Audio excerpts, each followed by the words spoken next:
तो जनाब, मैंने पहले भी इस दड़े के बारे में आपको बताया था कि ये 2 हिस्सों पे मुहित है। जो बड़े हिस्से हैं 2 वो, बाकी जो छोटे छोटे हिस्से हैं उनके पार्ट्स, उनके बारे में यहाँ के लोगों का कहना है कि वो इनके मित्र थे, यानी इनके अपने यानी रिश्तेदार थे। ये जो बड़े वाला जो यहाँ पे रहता था राजा महाराजा, ये उनके मित्र थे जो ये करीबी रहते थे यहाँ पर। ये यहाँ के लोगों का कहना है। और यहाँ के लोग कह रहे हैं कि जब बारिश पड़ती है तो लोग जो हैं, आसपास के लोग यहाँ पर आते हैं और यहाँ से कुछ कीमती जो हैं वो जेवरात और कीमती जो हैं वो यहाँ के सिक्के जो राजुल वक्त थे उस वक्त, कॉइन्स, वो यहाँ पे मिलते हैं और लोग जाके बेच जाते हैं बाज़ार में। यानी ये यहाँ के लोग बता रहे हैं मुझे, ठीक है। यानी मैंने खुद जो यहाँ का जायज़ा लिया है वो मुझे इसे लग रहा है कि ये मोहनजोदड़ो की हिस्ट्री से मिलता जुलता है। यानी ये यहाँ की जो तहज़ीब है, यानी 5000 साल पुरानी तहज़ीब है यहाँ की।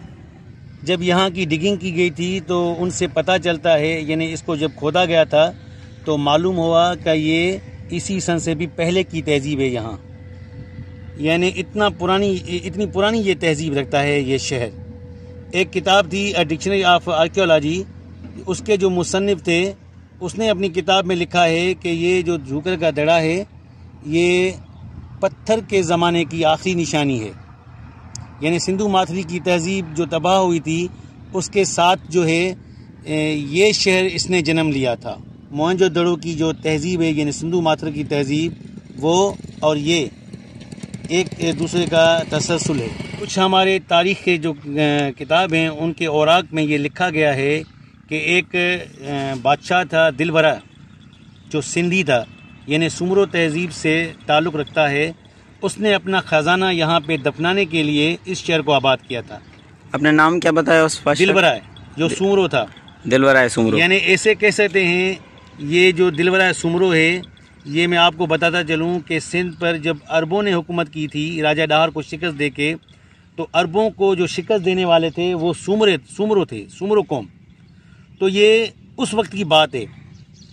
अब ऐसा कह सकते हैं कि 711 में ये मोहनजोदड़ो को जो ये सिंधु हमारी तहज़ीब है या ये सिंध गया था, 711 में सिंध को राजा डाहर से फतह किया गया था, यानी उनसे छीना गया था। वो मोहम्मद बिन कासिम थे जिसने छीना था। तो आप अंदाज़ा लगा सकते हैं कि 300 साल के बाद जब अरबों की हुकूमत ख़त्म हुई तो यहाँ पर सुमरों की हुकूमत का जो है वो जन्म हुआ, यानी उनकी दौरे हुकूमत का जो है वो आगाज़ होता है। अंदाज़ा है 1100 साल पहले एक दिलबरा एक बादशाह था जो सुमरो था। ये किताबों में ये मिलता है कि उसने यहाँ पे अपना एक ख़जाना दफनाया था। तो इसको मद्देनज़र रखते हुए कुछ लोग जब बारिशें होती हैं तो यहाँ पे आते हैं, कुछ न कुछ चीज़ें ढूंढ के जाते हैं। जो एक मिथ है या ये जो तारीख में जो मिलता है, इस पर हम यकीन नहीं कर सकते, क्योंकि ये जो है ये तहज़ीब, ये मोहनजोदड़ो की तहज़ीब की एक तसलसल है। मोहनजोदड़ो 5000 साल कदीम है, तो ये कैसे 1100 साल कदीम हो सकता है? तो ये इस अंदाजे से या इस बिना पे ये गलत हो सकती है ये जो तहरीर किताबों में मिलती है। नाज़रीन, इस मट्टी के इस जो ये एक बड़ा ज़ख़ीरा है जो यानी आप कह सकते हैं कि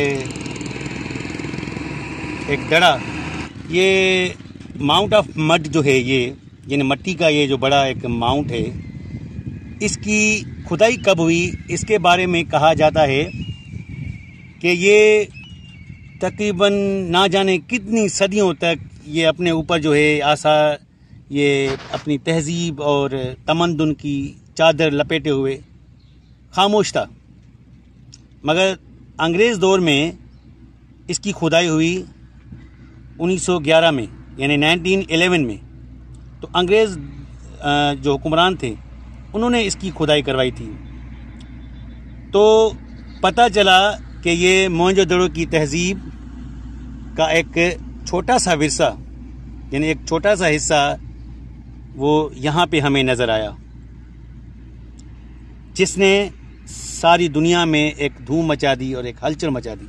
ये वो वक्त था जब एक तरफ मोहनजोदड़ो की तहज़ीब की खुदाई जारी थी और दूसरी तरफ इसकी खुदाई 1911 में हो चुकी थी। मगर मोहनजोदड़ो की जो मुकम्मल खुदाई हुई वो 1921 में मुकम्मल हो चुकी थी। जॉन मार्शल जो थे उन्होंने इसकी खुदाई मुकम्मल की थी तो हमारे आर्कियोलॉजी डिपार्टमेंट के जो माहिरीन थे उन्होंने इनका और मोहनजोदड़ो की तहज़ीब का एक मवाजना किया, यानी उनको क्या कहते हैं कि आमने सामने रख के दोनों का यानी जायज़ा लिया गया।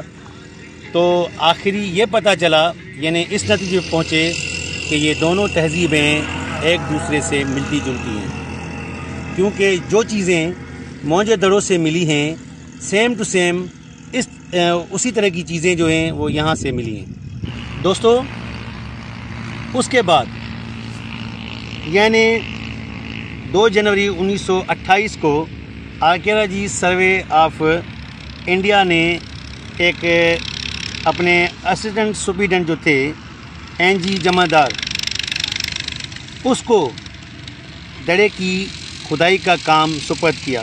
तो उसने जिसको काम सुपर्द किया गया था उसने 1935 में इसकी खुदाई करवाई, जिसमें ये पता चला कि ये एक मुकम्मल 2 हिस्सों पर मुश्तमिल है, एक दड़ो नंबर A और दूसरा दड़ो B। और उसके बाद 1974 को यानी कदीम आसार वाले जो डिपार्टमेंट है, जो आसार कदीमा का डिपार्टमेंट, उन्होंने इसकी फिर से खुदाई कराई, जिससे ये पता चला कि ये मोहनजोदड़ो का हम असर है, यानी ये तहज़ीब मोहनजोदड़ो की तहज़ीब का हम असर है।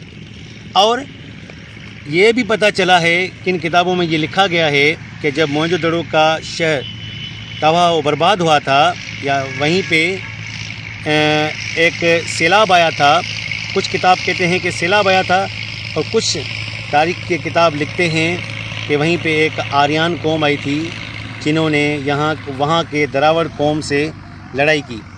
तो हम अपनी पॉइंट पे आते हैं कि जब लड़ाई की उस कौम के साथ, तो वहीं यानी वहाँ की कौम जो थी दरावड़ कौम, तो इस जगह पे शिफ्ट हुई, यानी यहाँ पे आए, यहाँ पे रहने लगे। यानी जो हमने आपको जो बात बताई को 1974 में ये पता चला कि ये एक दूसरे के हम असर हैं, यानी एक ही दौर से ताल्लुक़ रखते हैं, तो ये बात उसको एक ऑथेंटिक बनाती है कि वो कौम में भी हो सकता है यहाँ पे आई और यहाँ पे आबाद हुई।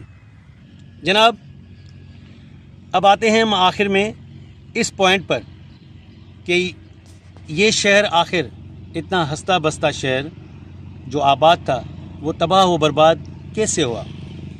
हमारे तारीख़ के औराक में ये लिखा गया है, जैसे मोहनजोदड़ो की तहज़ीब के बारे में बताया जाता है कि यहाँ पर जो बाहर से कुछ कौमें आई थी जो हमला आवर हुई और ये लोग मारे गए और फिर ये शहर तबाह व बर्बाद हुआ, यानी खंडरात में तब्दील हो गया। और कुछ किताब कहते हैं कि यहाँ पे सैलाब आया, तो कुछ किताब लिखते हैं कि यहाँ पर यानी ग़िज़ाई किल्लत की वजह से ये कौम निस्तो नाबूद हुई। मगर इन सब चीज़ों को खोजने की ज़रूरत है, तो खोजने का काम कौन करेगा? हम तो नहीं करेंगे ना। इसके लिए हमारी गवर्नमेंट ऑफ पाकिस्तान और गवर्नमेंट ऑफ सिंध को इनिशिएटिव लेना पड़ेगा। तो मुझे उम्मीद है कि इस दड़े की खुदाई का काम हमारी गवर्नमेंट ऑफ सिंध यानी आर्कियोलॉजी डिपार्टमेंट और गवर्नमेंट ऑफ पाकिस्तान के जो आसार कदीमा के जो डिपार्टमेंट्स हैं वो इस काम को सरअंजाम देंगे और अपने कदीम विरसे को दरियाफ्त करने की कोशिश करेंगे, क्योंकि जो अक़वाम अपने कदीम विरसे को भूल जाती है और उसे याद नहीं रखती तो वो कौम कभी भी खुशहाल नहीं रहती, उसका जो है वजूद सफ़े हस्ती से मिट जाता है। तो नाज़रीन, मुझे उम्मीद है कि मैंने जो बातें की हैं उस पर अमल दरामद ज़रूर होगा और मेरी ये बातें हमारे ऐवानों तक पहुँचेंगी। और हाँ, अगर आप नए हैं मेरे चैनल पर तो सब्सक्राइब करें और बेल के आइकन को आप प्रेस करें ताकि ऐसी मालूमाती वीडियोज़ आपको वक्त पर मिलती रहें। मुझे दीजिए इजाज़त। कैमरामैन आकाश लगाई के साथ किसी और जगह पे किसी तारीखी प्लेस पे हम आपसे मिलेंगे। तब तक दीजिए इजाज़त। अल्लाह हाफिज़।